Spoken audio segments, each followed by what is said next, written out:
Okay, and we're back. Mountain Church is still online. What is this, week 400 of quarantine? I'm missing community for sure. I'm sure there, for some of you or a lot of you out there, you're missing certain parts of gathering community as well. I look forward to those times. But in this time right now, I am excited about all the things we've been able to learn and grow in, the ways we've been able to be challenged to grow with Jesus and grow in community and evolve. As a church community, I think I'm really excited that even after we come back from quarantine and the corona time, that we'll be able to have a really strong presence online and church online. And some of those things will be really, really cool to continue to provide encouragement, teaching, edification on YouTube and Facebook and some of these places. My wife and I have started to do Instagram Lives. And we've been having fun making dinner with our kids. She cut my hair once. That's what this haircut is right here. But it's been fun times, and I'm sure you've had, and hopefully you've had some unique fun times right now in this place. And what I want to talk about today is really in line with the topics we've been going over, which is quarantine-related ideas or revelation opportunities. And today we're going to be asking ourselves what is and or should be sacred. I believe that in times like this, we get to review what has been made sacred in Christianity or what's been made sacred in our lives that we realize now was never actually sacred. When you look up the definition of sacred, it's really entitled to reverence and respect. These ideas and these understandings of what is sacred in our life, like what is truly to be sacred in our life. Sometimes these things can be realized to have happened over time by default, or life just goes on and things start to settle in as protected and sacred for us or revered in our life. And we get a beautiful opportunity while our life has changed so dramatically to go, well, what was and what is sacred? And for a lot of what we'll be talking today about, it is what is sacred in Christianity? What is sacred in the way that we have a Christian culture and community, and what is not sacred, but that was treated as sacred? We'll be able to look at this in our families and our relationships. And the reason we're asking this is because when you make something sacred that wasn't supposed to be sacred, it really is in its root idol worship. It's making an object or it's making a practice, something to be worshiped, something to be revered that was never really meant to be. That was never really God and or wasn't truly an expression of Jesus in our life. So we're going to look at some things, and we're going to look at some things that I believe it's commonly associated items with Christianity that we hold sacred, that while they may have some value, shouldn't be held sacred. Because there's a difference in something having value or something even being beneficial and then something being sacred.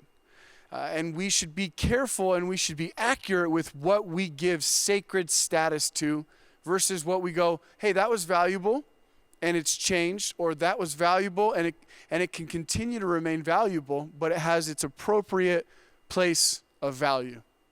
Because that's how this works. There's scales of value. My meal, what I'm going to eat for lunch, that's valuable to me. My firstborn son, Brixton, a little bit more valuable. And there's things that we've learned to put value on, and hopefully in times like this, and hopefully throughout our lives, we can learn to evaluate, and we can learn to bring before the Lord those things which we've made sacred, which really shouldn't be sacred. I remember when I was a kid in Kids Power Church. I don't know if any of you watching ever attended Kids Power Church. But there was a lot of kids, and there was, I don't know if there was power or not, but we were all in there, and there would be the typical like worship, giving, teaching, and some kind of like altar response opportunity, give your life to Jesus, because we were sinning little kids, or there's all these kinds of different things that you could do. But I remember in worship, we would have this competition, me and my friends, and the competition was who could hold their hands up the longest during worship. And so we would take our hands and we would hold them up during worship, and whoever held them up the longest was the best worshiper for that day. At least amongst us friends, that's how we determine who is the best Christian. And so the trick actually that we figured out, or that I figured out, I don't know who figured it out first, was that you don't just put your hands straight up, but what you actually need to do is you need to use your head, right? And if you use your head as support, then you're able to hold up your arms longer for worship. So you would rotate each hand on the head to be able to worship more effectively. And I thought about this because when I was thinking about the things that are sacred, there's certain practices we have in church culture and community that we can make sacred, or we can put a ton of value on, which may or may not have a lot of value. Like the posture, my physical posture during worship is not nearly as important, and or it's not sacred in the way that my heart posture is sacred during worship. So I can have my hands lifted up, but if my heart is hard and it's full of wickedness, it's full of conceit and bitterness and resentment, then I am not in a heart posture of worship, even though I'm in a physical posture of worship. So there's a distinction between what our rituals and our traditions and our practices are versus what's actually held sacred and or really valuable by God with us. And we can see all throughout the Word that there's a distinction that Jesus creates between the law and love. And he always has this conflict with the Pharisees and Sadducees and chief priests, where there was confrontations and there was debates, and they would try and trap him over different traditions and different laws in the Old Testament. And this was a constant thing. And you can look at many, many stories. And we're going to look at the story about him healing a man on the Sabbath, found in Mark 3, 1 through 6. But there was debates and there was different interactions Jesus had over the Sabbath, over the penalty of sin with the adulterous woman, over fasting, over praying traditions, where he confronted the Pharisees and Sadducees on their traditions to pray in the courts with their long phylacteries and all of these different kinds of places of arrogance. Also, what we eat and drink, Jesus confronted those places. And there was a lot of this clash between Jesus and the way of Jesus and the way of man found in tradition, or the way of man found and rooted in the law and the old covenant. And so we see that Jesus sets this model and sets this way for us that makes it about following the Father, or following Jesus as he follows the Father, is significant and is supposed to be our guide in our journey. So when some would want to make Christianity about the rules, about the do's and the don'ts, it's interesting, when I looked up sacred, I did a Google search, just typed in sacred, typed in reverence. A lot of what I saw come up was rules on how to, or expectations on how to attend church. I saw one list, it was one of the first results on Google, and it taught the 9 things you need to do when going to a church. And it was about how you should dress, when to talk, not talk, and it was all of these behavior control ingredients for how to attend church well. And it's just really interesting that when I looked up reverence and sacred, those are some of the first things that showed up on Google, are how to behave. And this is common. And this is a common miss in Christianity, that we believe the things that are sacred is the outcome of our behavior. And this is a miss because it's out of the overflow of the heart the mouth speaks, and it is out of your places of connection that you actually express or behave. So whatever the state of your heart is, that's what your language will look like. So if you try and control your language without repairing your heart, you've got an uphill battle. So Jesus shows this model and this understanding that it's about the heart of the matter. It's about the heart of a person. It's about, are you following Jesus with your heart? Because if you love Jesus, if you love God, then truly your behavior will show up in the fact that you obey his commandments. This is what Jesus said: if you love me, you'll obey my commandments. If you love me, you will love your brother. Don't tell me you love me and then hate your brother, because there is no love in you from me if you hate your brother. So we see this reality. We see that actually what is sacred for Jesus is about our heart connection. It's about the way we choose to follow Jesus, not about the traditions and the common practices of man that are associated with Jesus. See, I wonder if it's possible that we've made so sacred our sanctuaries and our Sunday gatherings that perhaps we've lost our focus on Jesus. And this is something for each one of us to observe and for us to ask ourselves in our heart. Have I made the traditions of Christianity more significant than the relationship of Jesus in my life? And you'll know this if you feel like you have checked off the box of relationship because you've attended church or because you've done a church function or charity. If those are the fulfillment of your Christianity, there's a good chance you've made the traditions of Christianity more significant than the relationship connection with Jesus. The only thing that should truly be fulfilling to us as Christians should come from the rooted place of relationship connection with Jesus. Our fulfillment doesn't come in that we did something that was associated with Jesus, but that we did something in connection and from connection with Jesus. I've been married to my wife, Jessica, for 10 years. We're coming up on 11. We've got 4 kids, and we climb. Or I climb, and Brixton climbs, and sometimes my wife climbs, if she feels like it, which has been twice, and she's done a good job, and there's always this sense of what needs to happen when you're climbing and when you're on the wall, that there's a real challenge that happens. And what's interesting about my wife and I's relationship is that as we walk together, I do things and I partner with her in a way that's, or I behave in a way that's, and at least my effort, is to behave in a way that has very much her, the person, in mind. And there's a difference in me acting towards Jessica, my wife, as Jessica, the person, is in my mind as to what she would want, how she would feel, what's the best way to partner with her. Than to just think of the general idea of what should a husband do in this situation. Because the general idea of being a husband isn't going to truly spell out how I should act with my wife, with Jessica the person.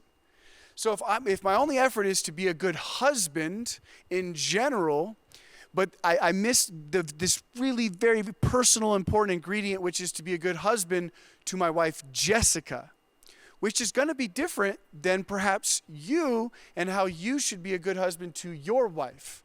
Because my wife's love languages will be different. Her history is going to be different.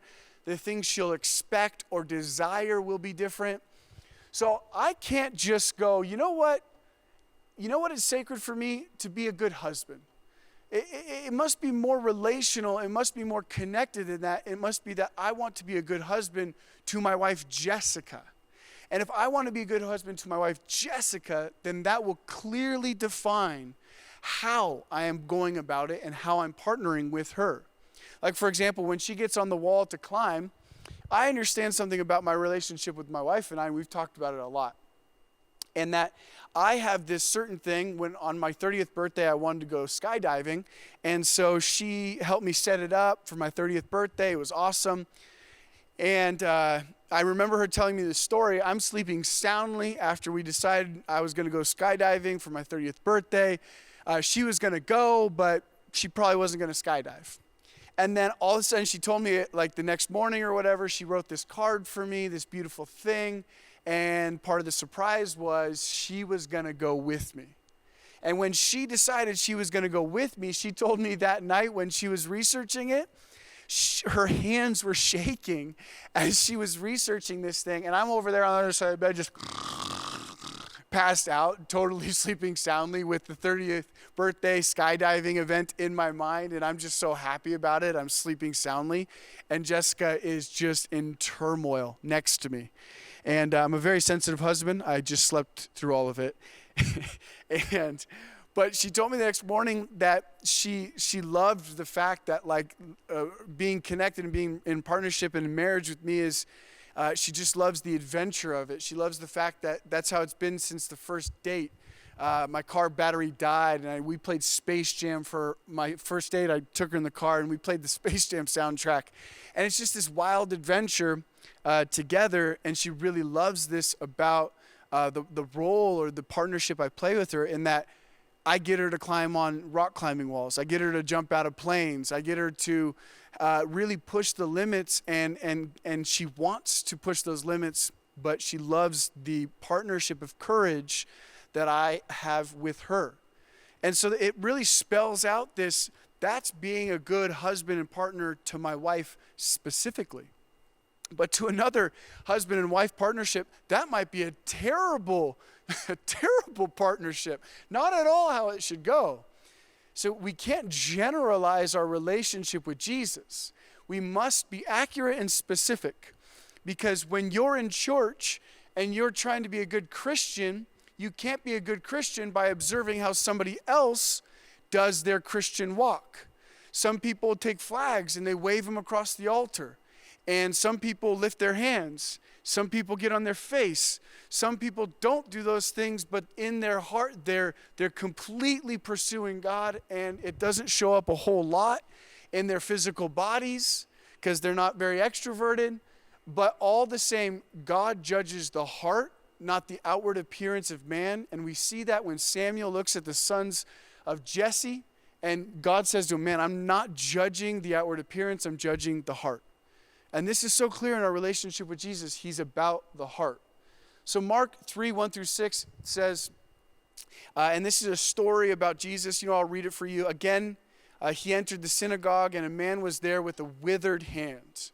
And they watched Jesus, this being the Pharisees and Sadducees, to see whether he would heal on the Sabbath, so they might accuse him. Already right here, we see the relationship posture that they have with Jesus is not healthy.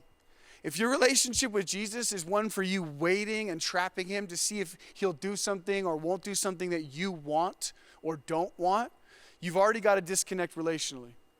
And in verse 3 it said, and he said to the man with the withered hand, come here. And he said to them, is it lawful on the Sabbath to do good or to do harm, to save life or to kill? But they were silent. And he looked around at them with anger, grieved at the hardness of heart. Remember, he looks to the heart of the situation. He looks to the heart of the matter. Grieved at their hardness of heart, and said to the man, stretch out your hand. He stretched it out, and his hand was restored. The Pharisees went out and immediately held counsel with the Herodians against him, how to destroy him.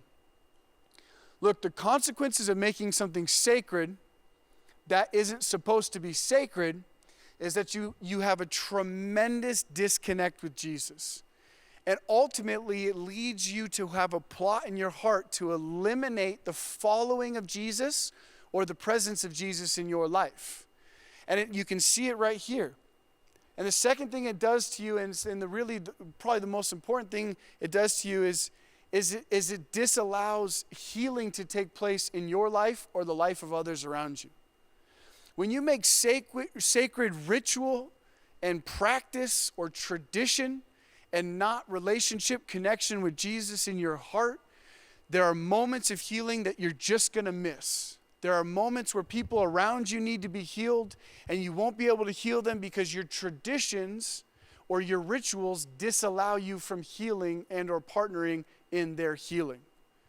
It's important that we don't allow ourselves to just get into routine and make routine the Lord of our life, because if we get into a routine and we make our routine sacred, we can very much miss what God is trying to do in the very present, real moment right in front of you. And the third thing I see, and probably the most important to me, is that when you make ritual and tradition and more significant and important in your life than relationship and connection and following Jesus, then hardness of heart is a real thing. And when we realize and when we find ourselves not truly following Jesus, but just following the things that are associated with Jesus, then we really do find that we are in a place of being hard-hearted. Now, what does this look like for us in a modern-day sense? Well, I believe that church attendance can be on this list for us. And church attendance does not truly spell out somebody having an incredible relationship with God. And in fact, sometimes church attendance is the final thing to go And it's the final straw for somebody that is completely turning away from the Lord, but it's the last vestige of what was a really healthy relationship with God. But sometimes we judge somebody's Christian walk so much by this first standard. Do you attend church? And I really believe that what's challenging to me is that this tradition that, yes, the fellowship of the brethren in the Bible is clear. There's a reason for it. There's a really significant why. And it's spoken in the New Testament as well as the Old Testament. The gathering is significant. But these things don't truly determine whether or not your heart is really connected with God or soft before the Lord, or whether or not your heart is hard before God.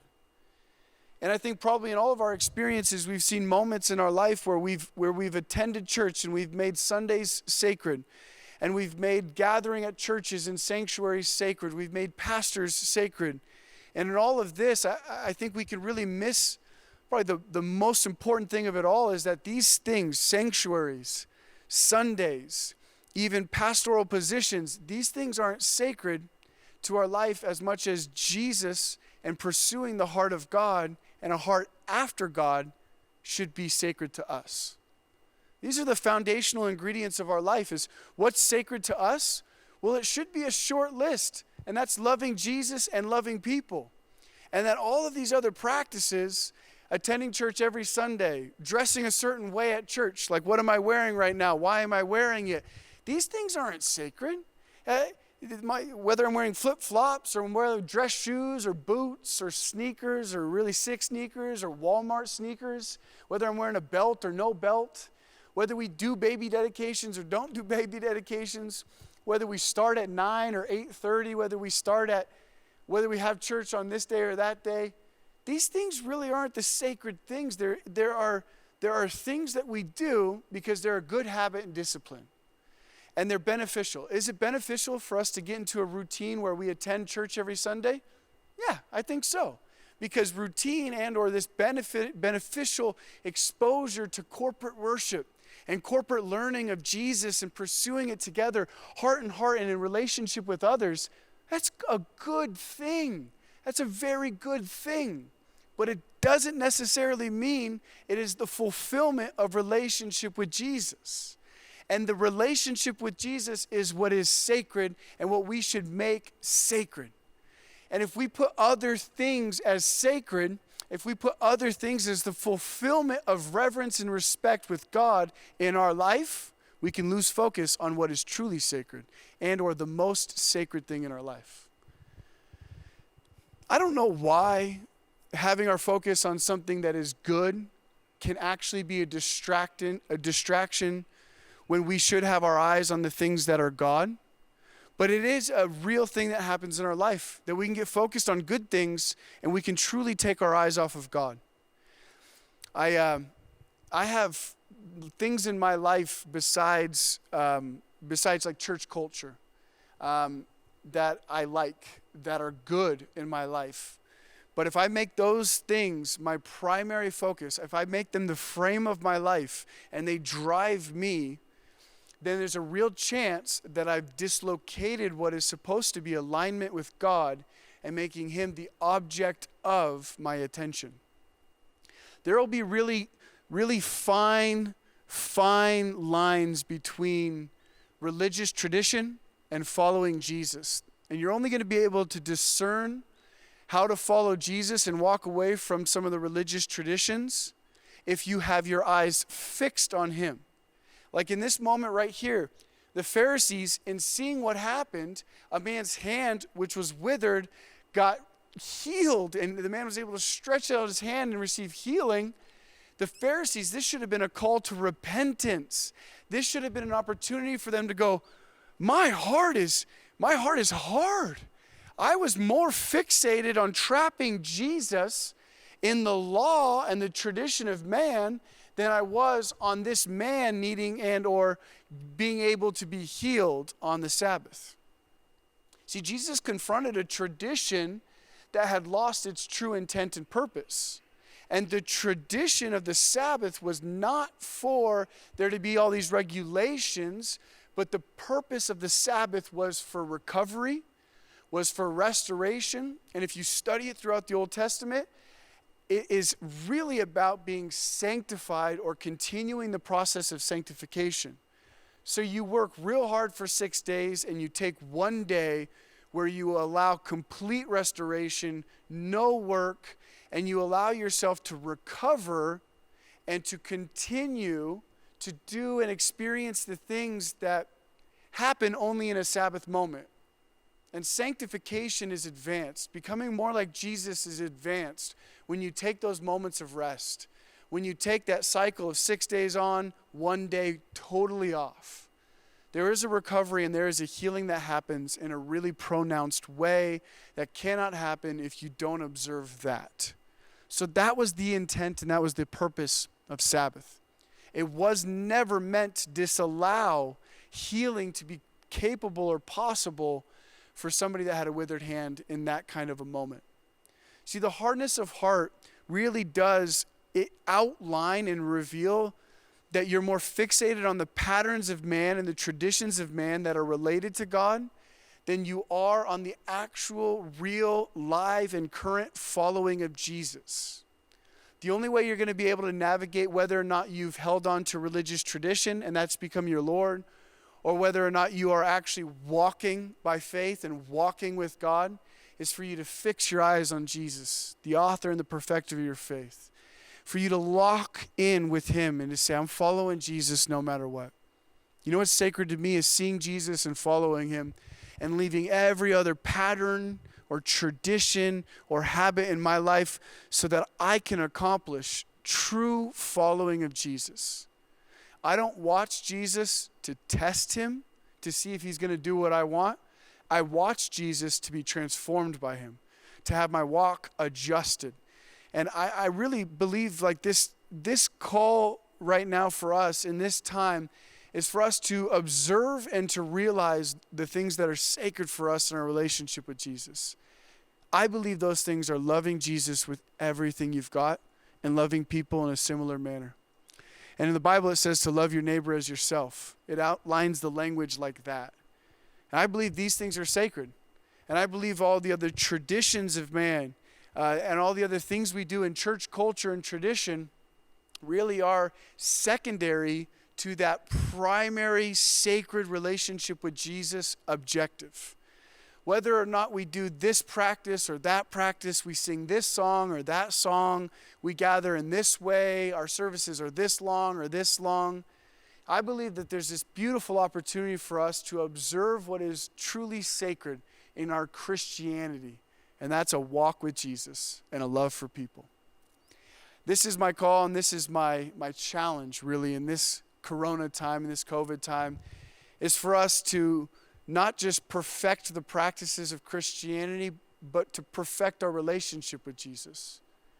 To harmonize and to allow him to heal and to repair and to reconcile himself to us. And I want to pray for you and I want to encourage you to pray for one another and to truly pursue reconciliation with Jesus in a relationship way. So Father, right now we just pray that you would reconcile us to your Son by your blood. We so love who you are in our life. We say yes to it.